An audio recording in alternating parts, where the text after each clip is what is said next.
then turning to another difference is the concept of the Sunnah. All of the Muslims except all of the Shari'i Muslims, accept the Quran and the Sunnah as the basis for the Muslim law, but the Sunnah is sometimes defined in different ways. And for the 12 Shi'is, the Sunnah is authorized by hadiths from the Prophet, and also by hadiths about and from the 12 Imams.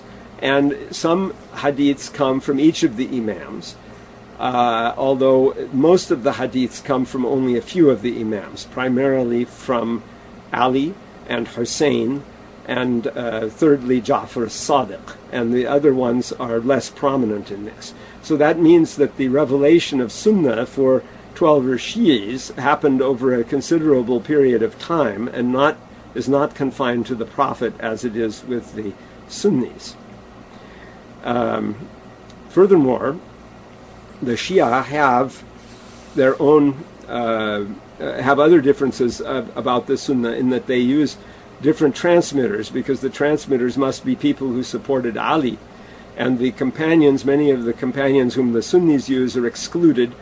And in fact, one of the issues of early Islam and down through the centuries sometimes has been that the Shi'is cursed the companions who did not support Ali, whereas the Sunnis came up with the doctrine of adalat as-sahaba, the righteousness of all of the companions. And some of the prominent companions for transmitting tradition are people whom the Shia discountenance. So the authorities are different. And that has led to formulation of different collections of Sunnah, of hadith. These, although they differ in the chains of transmitters and in the collections themselves, and have some divergent traditions, very often they have the same identical content attributed to different persons. So the difference is less than it appears on the surface. The Shia have 4 major collections of hadith: Al-Kafi by Kulaini, Man La Yahduruhu Faqih by Ibn Babwayh, and Al-Istibsar and Tahdhib al-Ahkam, which are both by At-Tusi. And these collections are shown, 3 of them are shown in this picture. So there is on the left Al-Kafi of Kulaini, 8 volumes, and then Tahdhib al-Ahkam of Tusi of 5 volumes, and Al-Istibsar of Tusi of 5 volumes, and the other one, which I didn't have a picture of, is 2 volumes also, like the one on the right. So one can see with the size of these that there's something akin to the Sunni 6 books of hadith, maybe not quite as voluminous, but considerable nevertheless.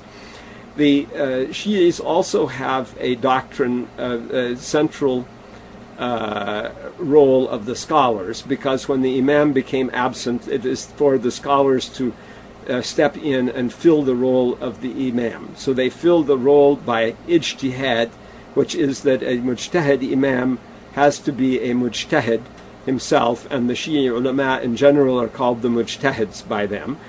And the people, on the other hand, are all to follow the practice of taqlid, and everyone has to follow a scholar who is more knowledgeable than he is, which led recently in Shi'ism to the adoption of the doctrine of marja taqlid, which is that there is some Shi'i scholar who is the highest of all, and that at this time is Ali as-Sistani in Iraq for most Shi'i scholars.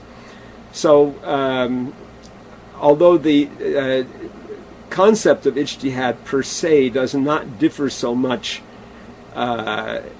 from Sunni ijtihad or legal reasoning, and the idea that ijtihad was closed in Sunnism is another misconception and false idea. Nobody ever said that. That was a concept that the closing of ijtihad as a doctrine idea is something that was come up with by the Orientalists, and in fact only about 50 or 60 years ago, apparently, they came up with that idea.